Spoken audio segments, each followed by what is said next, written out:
bila tak jumpa ubat lagu ni lah. Semua ni kita anggap sebagai tentera Allah. Bagaimana Allah nak mengajar kepada manusia yang ingkar kepada perintah Allah Subhanahu wa ta'ala. Semuanya ada hikmah. Maka kata Imam Ghazali di dalam sabdaan Nabi sallallahu alaihi wasallam, maka kata Nabi sallallahu alaihi wasallam, bagi perempuan 10 aurat, maknanya banyak aurat perempuan yang wajib dijaga. Maka bila dia bernikah, satu daripada auratnya tertutup oleh suaminya. Bila mana mati dia, maka seluruh auratnya tertutup semuanya. Maka sebab tu tuan-tuan, dalam membicarakan tentang masalah auratul mar'ah, dia merupakan satu perkara yang sangat-sangat penting untuk diambil ihtimam. Bukan setakat kita sebagai suami, bukan setakat kita sebagai bapa, tapi tanggungjawab kita ambil peringatan baginda sallallahu alaihi wasallam, la yadkhuluna al-jannata ad-dayyus. Yang itu yang kita takut. 40 tahun kita abid, 40 tahun kita jemaah, kita tak kata apa-apa, maka dayus ingat, la yadkhuluna al-jannah, takkan masuk syurga, wal a'yazubillah. Kita hidup kita seorang-seorang, apa kita buat dosa kita tanggung seorang, kita tak tanggung dosa orang lain. Bila kita dah bernikah, isteri bawah tanggung kita, anak-anak bawah tanggung kita, maka takkan selamat lagi. Sampailah kita melaksanakan tanggungjawab ini. Pasal apa? Bila bernikah, kita bersedia untuk ambil tanggungjawab. Tanggungjawab apa? Bukan setakat dunia, tapi tanggungjawab untuk akhirat Allah Subhanahu wa ta'ala. Anak-anak dia boleh jadi fitnah kepada kita, isteri boleh jadi fitnah kita di hadapan Allah Subhanahu wa ta'ala. Sebab tu di dalam permasalahan aurat sangat-sangat dititik beratkan, diambil berat oleh Allah Subhanahu wa ta'ala, sehingga Allah ta'ala sendiri mengajar kepada wanita bagaimana untuk kamu menjadi abid, menjadi hamba kepada Allah Subhanahu wa ta'ala, khususnya dalam perilaku kamu, dalam perlakuan kamu, dalam kehidupan harian kamu, penampilan kamu. Maka pastikan selari dengan syariat Allah Subhanahu wa ta'ala. Sehingga Allah kata, jangan kamu bertabarruj, la tabarrujna tabarrujal jahiliyatil ula. Jangan kamu bertabarruj sebagaimana tabarrujnya wanita-wanita jahiliyah yang terdahulu. Tabarruj makna bersigak-sigak, berlawa-lawa, berketerampilan.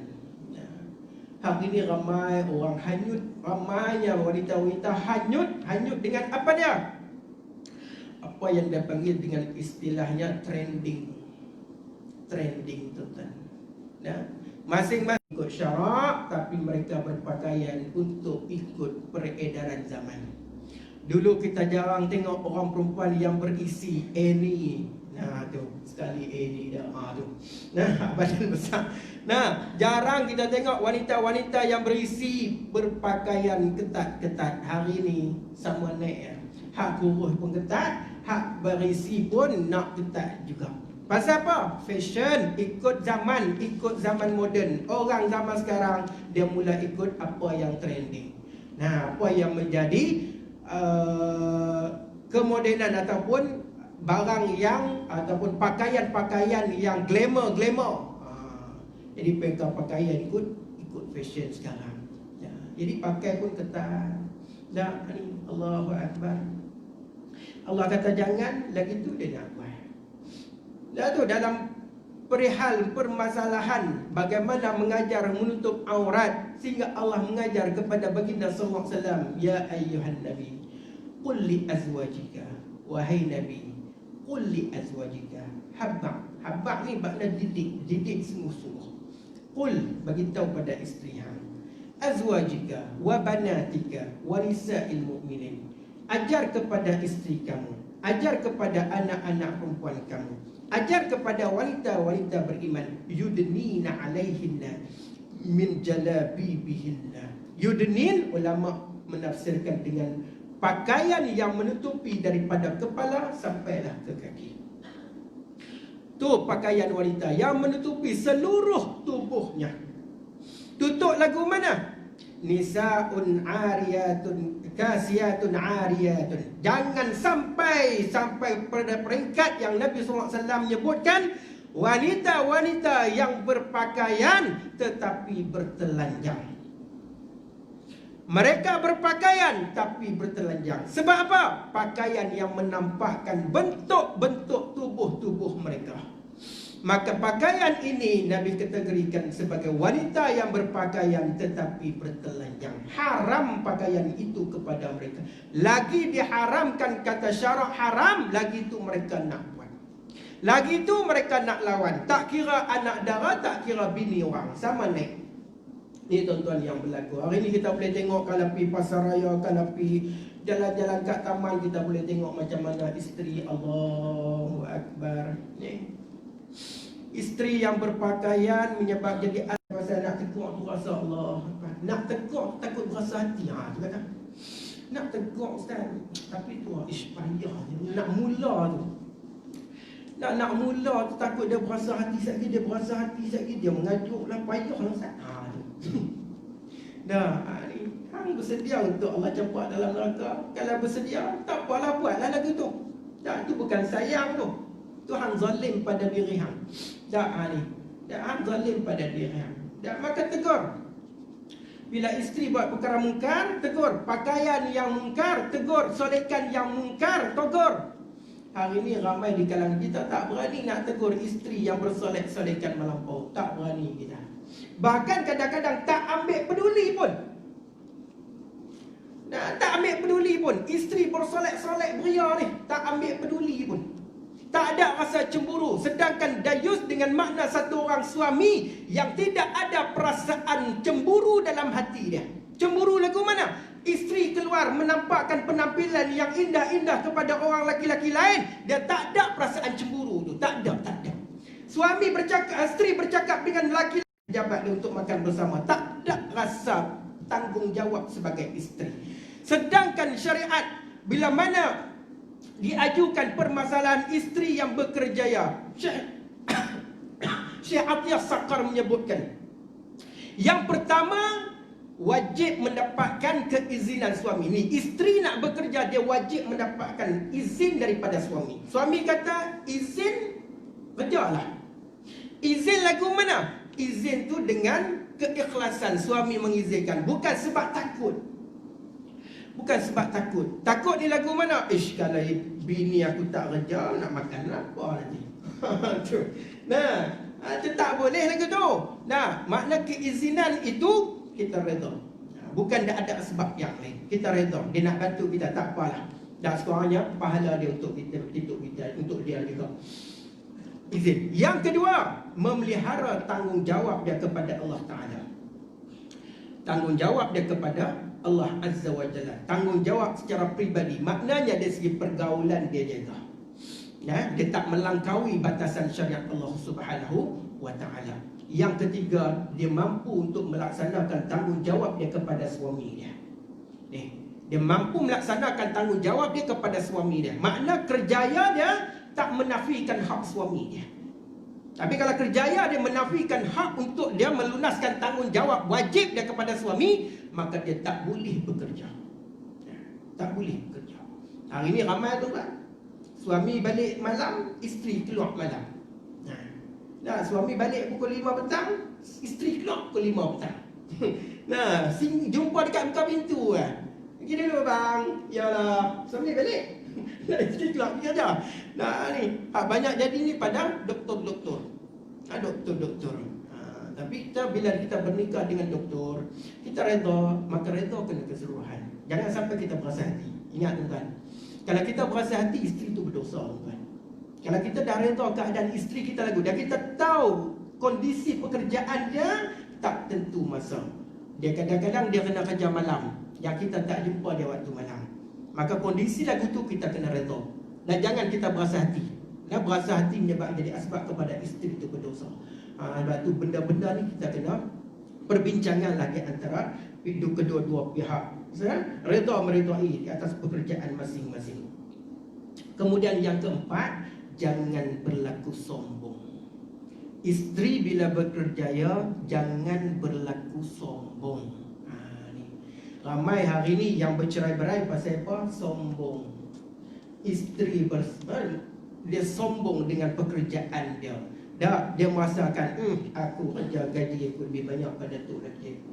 Kalau tak lelaki pun tak apa. Kan?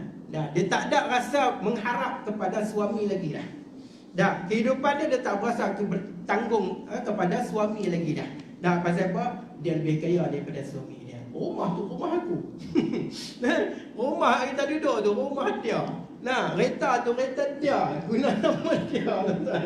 Dah, mutu kadang-kadang tu yang kita mak-mak mutu kita tahu. Sampai ada orang yang cemburu dengan mak-mak mutu ni. Dah, sampai dia kata apa dia? Mutu besar-besar atas nama geran nama bini. Apa? Dah bini tanggung. Dah, dia Allah Akbar. Lu tu nak kata bini kaya, tuan. Nah, bini kaya. Tapi jangan semua. Sebab apa? Kebanyakan yang berlaku kes perceraian, boleh kata hampir banyaknya di kalangan isteri-isteri yang bekerja. Nah, isteri-isteri yang bekerja itu jadi fitnah kepada rumah tangga. Maka nak kerja tak apa, jangan kita sombong dengan kerja kita. Dah, berapa ramai yang dia mula tidak beradab dengan suami. Kadang-kadang ada suami yang takut pada bini. Takut sungguh dia pada bini dia. Dah, pasal apa kita pun tak tahu. Dah, nak kata bini tanggung dia tak ada lah juga. Tapi takut sungguh. Ni kalau kering-kering duduk dengan kawan-kawan ni, duduk dengan kawan tengah-tengah makan balik, kita balik malam Isyak kan. Bayang Isyak kita balik duduk lepak kedai kopi dengan kawan-kawan. Mai telefon cing tahu dah. Pasal apa? Deringan tu memang tak ada deringan hak lain dah. Dah, kita dah set dah. Kalau deringan lagu tu, bini aku lah tu. Dah, bini aku lah tu. Dah. Apa nama bila tengok, bini aku lah. Dah, tunjuk ke kawan bini aku. Tahu dah nak suruh balik tu. Dah, dia tulis pula dekat situ singa. Nah, singa. Dia tulis nama bini dia tu. Dah, tu. Apa siapa? Allah garangnya bini dia. Abang dekat mana? Ya, ada dengan kawan-kawan ni kat kedai ni. Dah pukul berapa nak balik? Dah. Allahu Rabbi nutani. Akhir zaman, isteri tak beradab lagi dengan suami. Sebab tu orang menyebutkan dia sebagai hadis. Tapi bila ulama mengkaji tentang perkara ini, persoalan ditimbulkan dia bukan daripada hadis Nabi SAW. Ta'isu abdul zawjah. Kecelakaanlah kepada orang yang menjadi hamba isteri. Kecelakaan kepada orang yang menjadi hamba isteri dia. Makna takut kepada isteri itu kecelakaan. Dia penyakit tentang penyakit. Takut bini ni penyakit. Nah, bagi jangan ada dalam kehidupan kita tak ada istilah takut bini. Dan isteri jangan buat suami rasa takut pada kita. Tu, jangan buat suami rasa takut pada kita. Ni, jangan kita garang. Ya Allah, pasal apa? Kecelakaan dalam rumah tangga tak haisu abdul zawjah. Bila mana satu orang suami dia menjadi hamba kepada isteri dia. Dan bila kajian ini bukan daripada hadis baginda sallallahu alaihi wasallam, kalau abdul dinar ya, hamba kepada duit ada sandarannya. Dah, tapi abdul zawjah tak ada. Mungkin kata-kata ulama. Tapi nak sebut pada kita, itulah kehinaan kepada satu orang suami. Bila dia menjadi hamba kepada isteri dia. Bila jadi hamba pada isteri dia tak boleh nak buat apa-apa. Kehidupan dia dikongkong oleh isteri dia. Isteri kata baliklah dia. Isteri kata jangan pergi masjid surau, Covid ni. Dia pun dah kawan, tak ada masalah. Bila masjid, tak ada masalah pun daftar dah, tapi bila bini kata lah tu, yalah tu, yalah. Bini pula kontrol dia. Allahu Akbar, abdul zawjah. Kan jangan ada kehidupan lagu ni. Dari sisinya, tu syurga kita. Macam mana kita dengan mak ayah kita, kita tak pernah jadikan mak ayah kita sebagai hamba pada kita. Kita cukup tertib percakapan kita pada mak ayah kita. Walaupun mak ayah kita salah, kita tak pernah anggap mereka bersalah.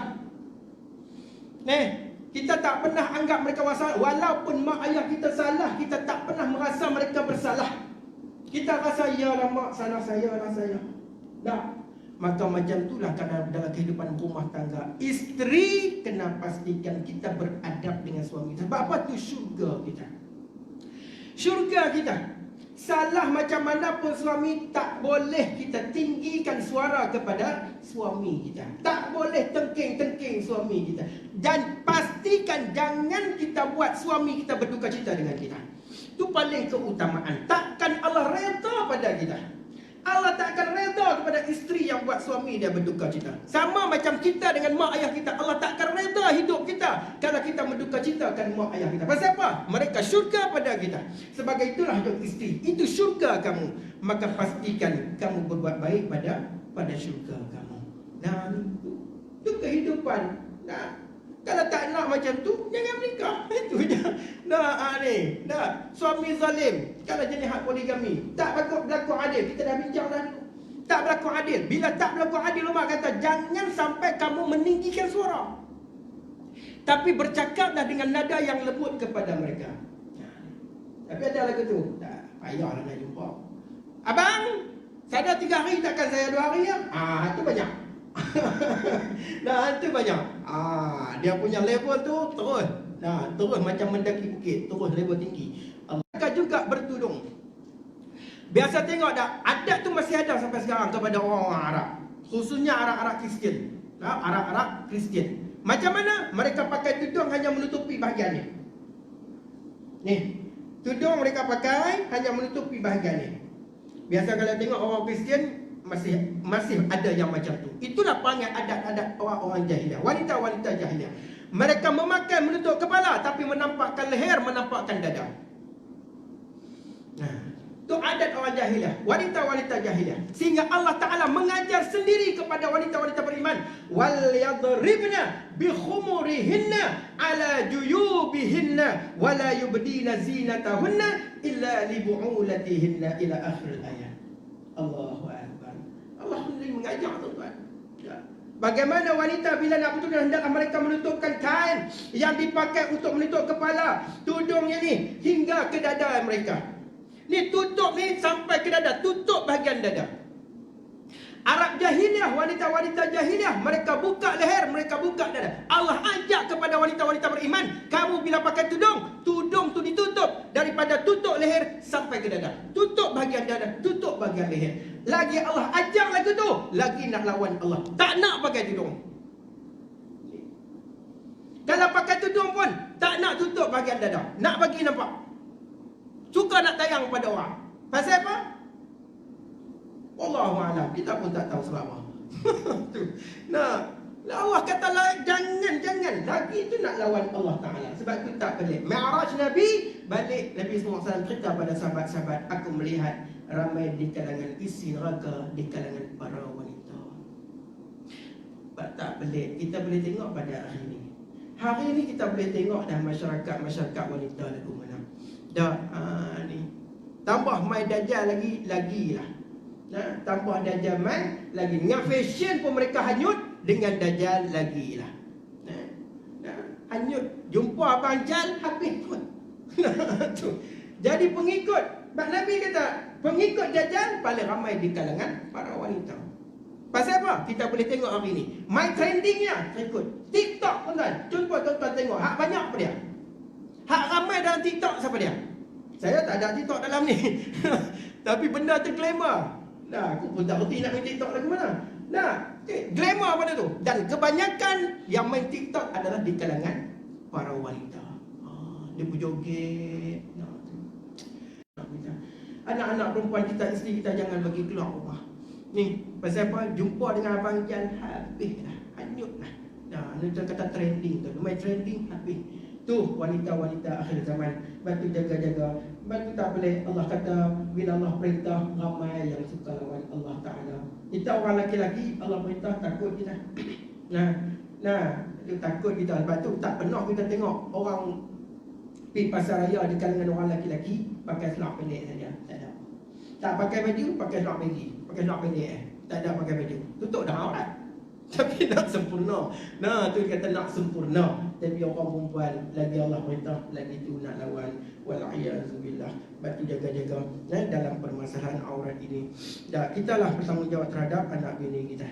Kemudian perkara yang muhim terusnya ke atas isteri itu apa ia? Jawabnya telah berkata Imam Ghazali di dalam kitab Ihya, hukuk suami atas isteri beberapa banyak dan yang lebih muhimnya 2 perkara. Dulu kita dah bincang panjang tentang masalah hak isteri kepada suami, hak suami kepada isteri. Ditambah lagi kata Imam Ghazali, dalam banyak-banyak perkara yang menjadi hak isteri terhadap suami dia. Hak ni paling penting. Dua benda ni paling penting. Yang pertama, memelihara diri dengan seboleh-bolehnya daripada dipandang oleh orang laki-laki. Yang lain daripada laki-laki yang halal memandang dirinya dan menutup dirinya daripada dilihat oleh orang ramai. Orang perempuan dia kena jaga penglihatan dia. Kena jaga. Tak, dia diistilahkan sebagaimana berlaku di zaman Rasulullah. Bila saat Nabi SAW bersama dengan para sahabat, Nabi SAW biasa lepas habis solat, Nabi akan buat halaqah bersama dengan sahabat-sahabat. Satu hari Nabi tanya kepada sahabat, "Beritahu kepada aku, apakah ciri-ciri wanita syurga?" Apakah ciri-ciri wanita syurga? Sahabat-sahabat tadi nak bagi jawapan. Pakak tengok satu sama lain, tak ada jawapan. Termasuklah Sayyidina Ali karramallahu wajhah. Baliklah. Bila tak ada jawapan, balik Sayyidina Ali pergi tanya pada bini dia, Sayyidatina Fatimah Az-Zahra. Tanya pada Sayyidatina Fatimah, anak Nabi SAW. Maka Sayyidatina Fatimah datang kepada Sayyidina Ali. Bila kata Sayyidina Ali, lalu bisik kepada Sayyidina Ali, bisikkan ciri-ciri wanita syurga pada telinga Sayyidina Ali. Maka berbunga Sayyidina Ali, tak sabar nak jumpa dengan Nabi SAW. Pasal apa? Dah ada jawapannya. Nah, bila habis sembahyang, Nabi tanya sekali lagi soalan yang sama. Lalu Sayyidina Ali jawab, wanita-wanita syurga, seorang wanita yang tidak suka memandang kepada lelaki dan tidak suka lelaki memandang kepadanya. Itulah wanita-wanita syurga. Nah, sebab apa? Sebab itulah ciri-ciri yang ada pada anak dan Nabi SAW, Sayyidatina Fatimah. Itulah ciri-ciri yang ada pada Sayyidatina Fatimah. Maka selayaknya menjadi ketua bidadari syurga. Sehingga saat akhir hayatnya memberi wasiat kepada Asma, "Ya Asma, saat aku dikafankan nanti, saat aku dibawa ke kuburan nanti, pastikan yang menguruskan jenazahku hanya kamu, dan yang menguruskan usunganku ke perkuburan, pastikan aku diusung menggunakan keranda."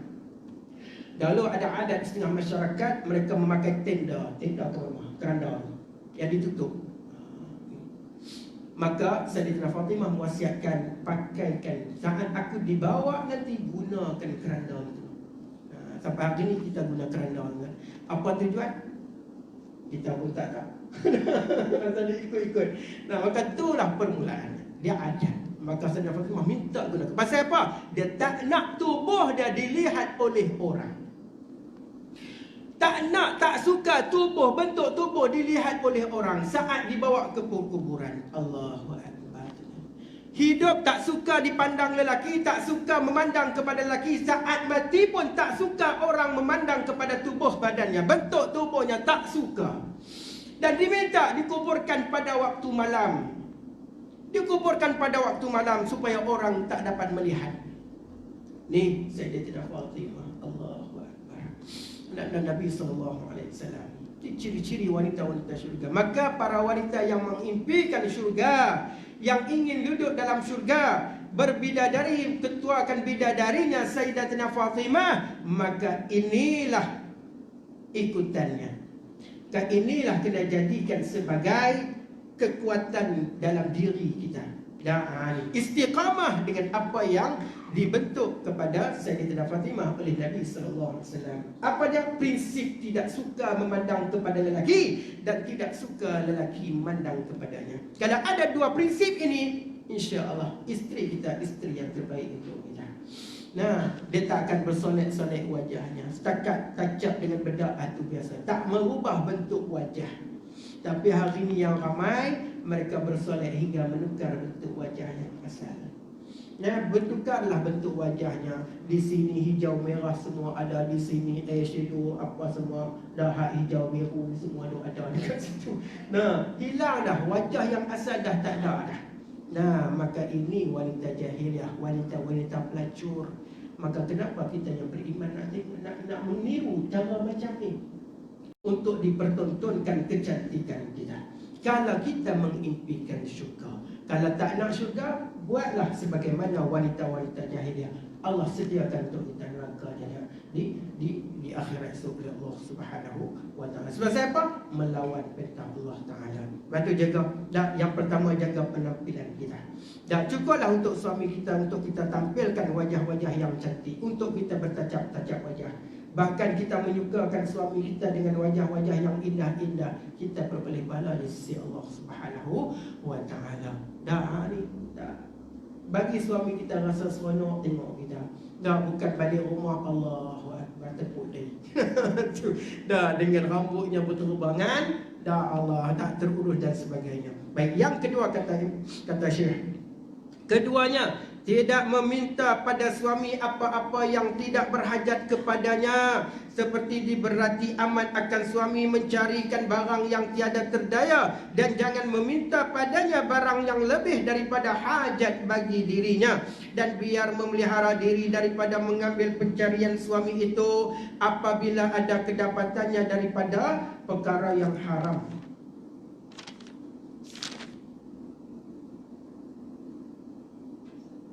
Kita dah bincang tu ni.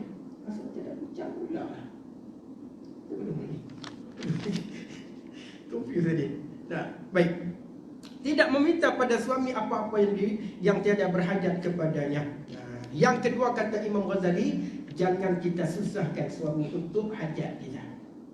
Nah, banyak kehendak keinginan kita, nafsu kita kepada dunia kuat. Dah, orang beli kereta baru, kita nak kereta baru. Abang, kereta kita dah buruk dah. Belilah kereta baru. Nah, belilah kereta baru untuk laki pening. Dah lah zaman Covid ni. Nah, tu duit dan cekau ni banyak dah nak guna ni. Ni anak-anak nak masuk sekolah dan sebagainya. Dah nak kena bayar hutang pula. Kereta baru habis je bayar. Pasal dah 9 tahun. Bila 9 tahun dah tak ada hutang, nak buat hutang balik, nak buat hutang baru. Pasal apa? Isteri nak kereta baru. Abang kereta tu lawa lah. Nak saya tengok. Nak anak kita pun dah ramai.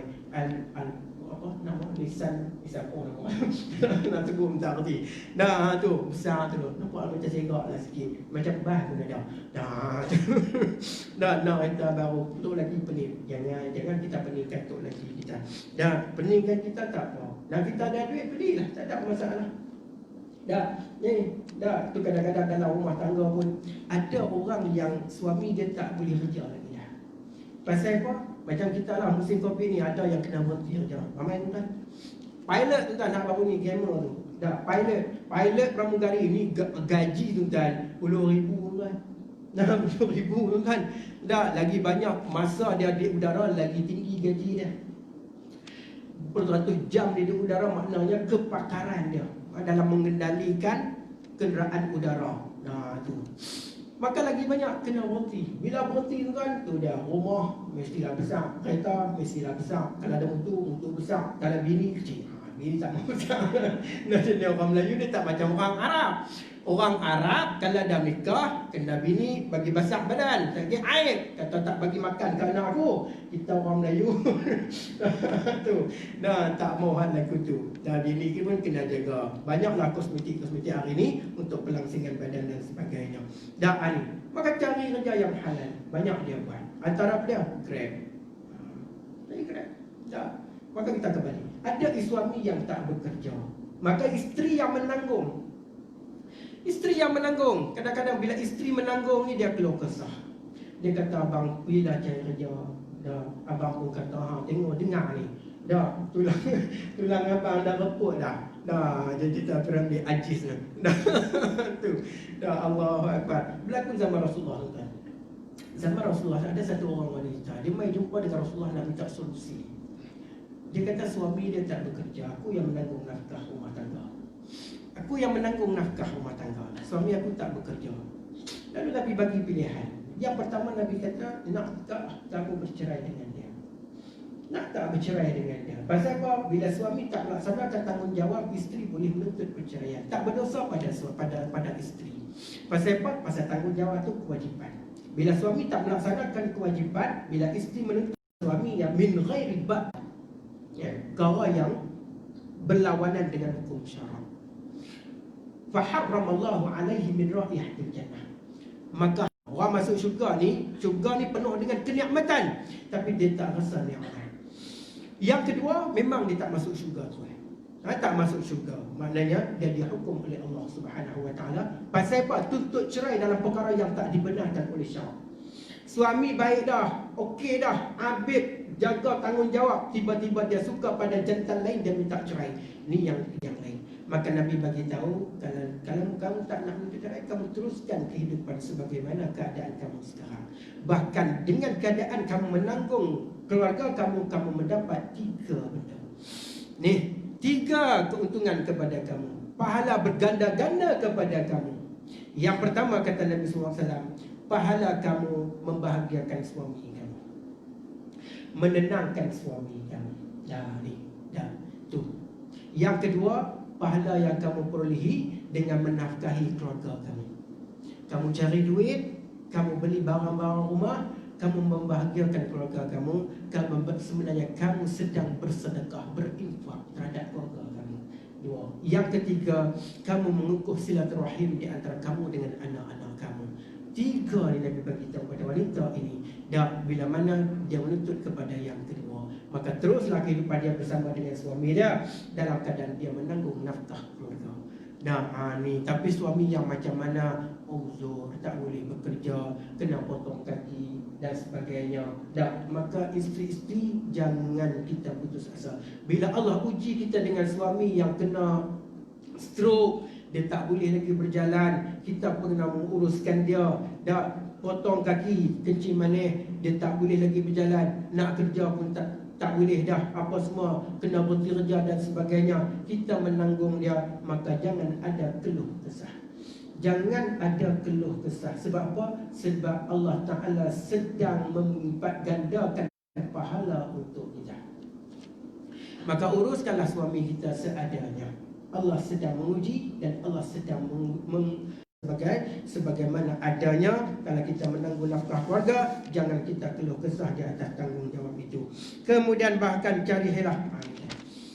Pada zaman awal Islam ada banyak wanita yang terpuji dengan sifat yang payah mencarinya pada perempuan zaman sekarang, iaitu apabila keluar suaminya daripada rumah, ia pun berpesan pada suaminya itu. Juga anak yang perempuan berkata pada bapaknya, ayah jangan ada kiranya. Ayah, berniagalah baik-baik ayah, jangan zalim pada orang, buat baliklah hasil yang halal, sedikit pun tak apa, biar kami susah tak apa, asalkan apa yang dibawa balik daripada sumber yang halal.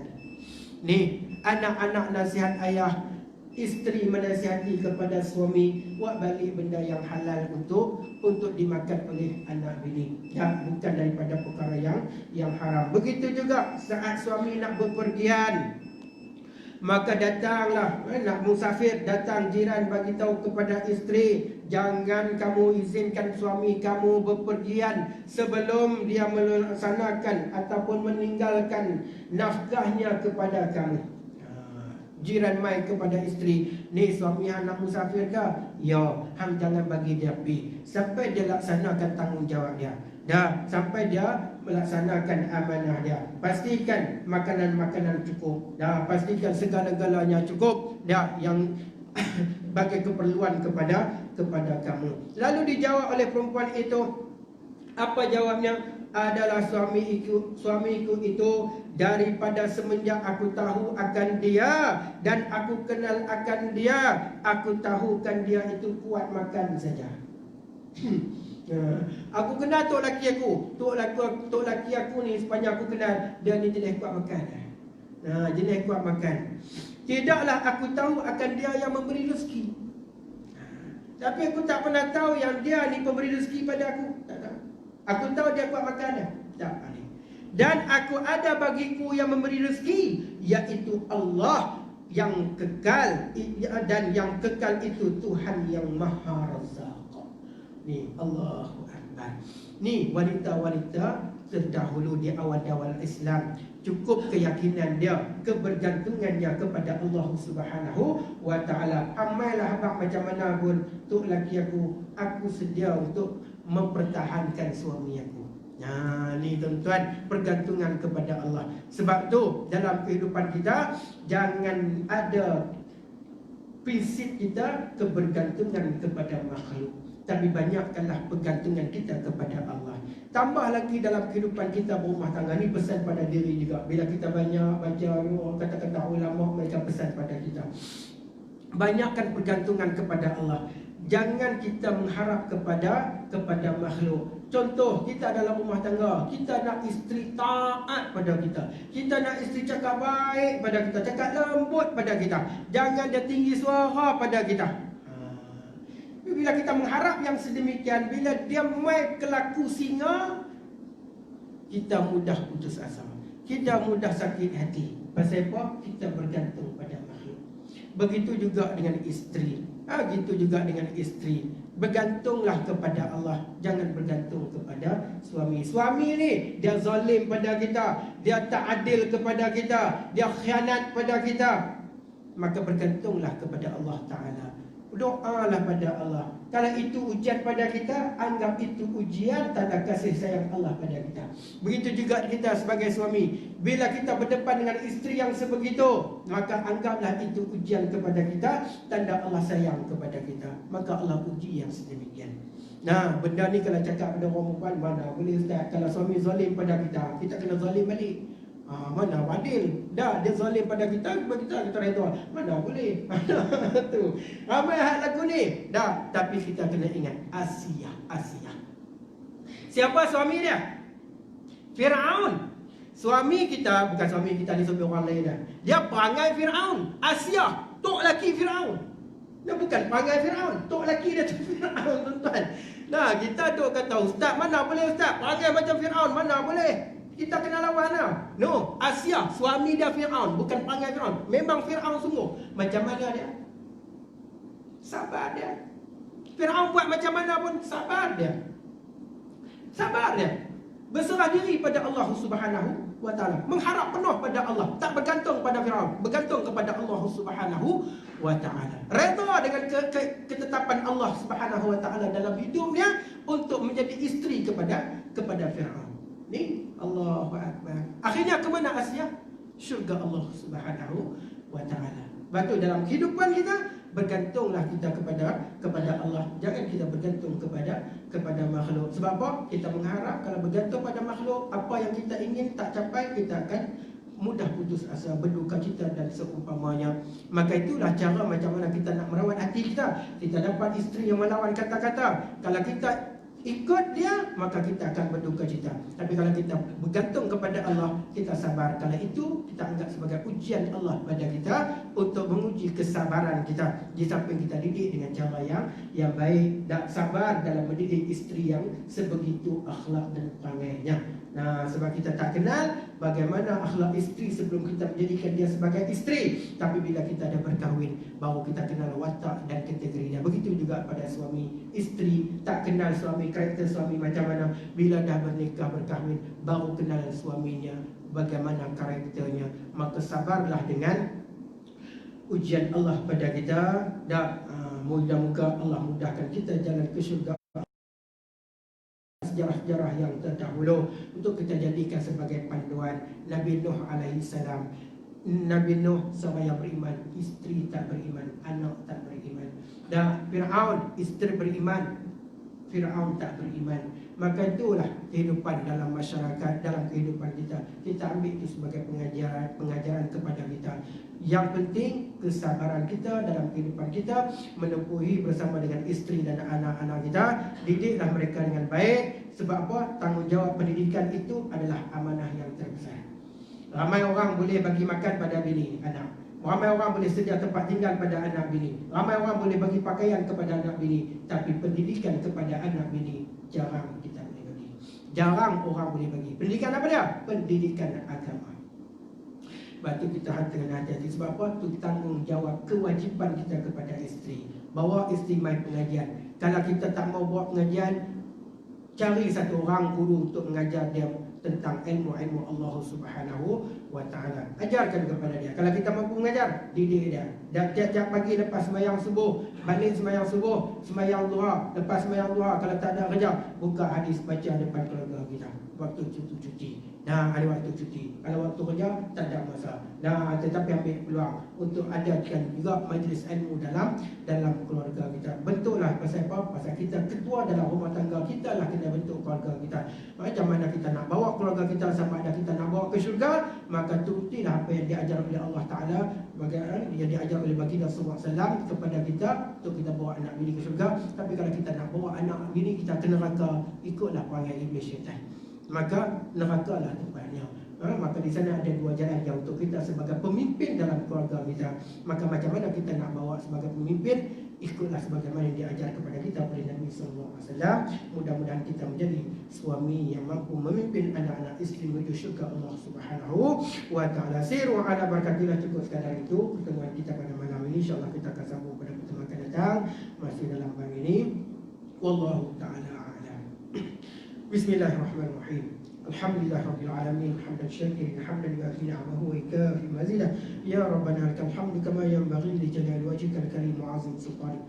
Allahumma hdina as-siratal mustaqim, siratal ladzina an'amta 'alaihim minan nabiyyin was-siddiqin wasyuhada'i was-salihin wa hasuna ulaika rafiqan ya arhamar rahimin. Rabbana atina fid dunya hasanah wa fil akhirati hasanah wa qina 'adzabannar. Rabbana hab lana min azwajina wa dhurriyyatina qurrata a'yun waj'alna lil muttaqina imama. Sallallahu ala sayyidina Muhammadin nabiyil ummi wa ala alihi wa sahbihi wa baraka wa sallam.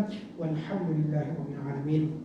Aqul qawli hadza astaghfirullahal azim li wa lakum ila taufiq hidayah. Assalamu alaikum warahmatullahi wabarakatuh.